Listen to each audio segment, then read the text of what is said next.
વસ્તડી ગામના પાટિયા પાસે કાર અને એસટી બસ વચ્ચે ગમખ્વાર અકસ્માત સર્જાયો હતો, ત્યારે આ અકસ્માતની ઘટનામાં એક વૃદ્ધાનું મોત નીપજ્યું હતું, જ્યારે અન્ય 3 મહિલાઓ ઈજાગ્રસ્ત થવા પામી હતી. આ ઘટનાને પગલે લોકોના ટોળે ઉમટી પડ્યા હતા. તો બીજી બાજુ આ અકસ્માતના પગલે લીંબડી રાજકોટ હાઈવે પર ટ્રાફિક જામના દ્રશ્યો પણ સર્જાયા હતા.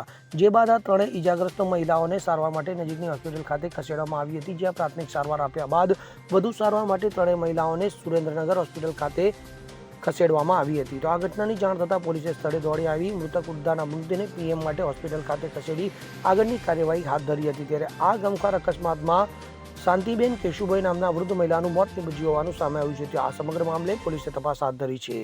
કલ્પેશ વાઢેર સાથે CN24 ન્યૂઝ, લીંબડી. હવે જુઓ દેશ દુનિયાની તમામ ખબરો તમારી આંગળીના ટેરવે.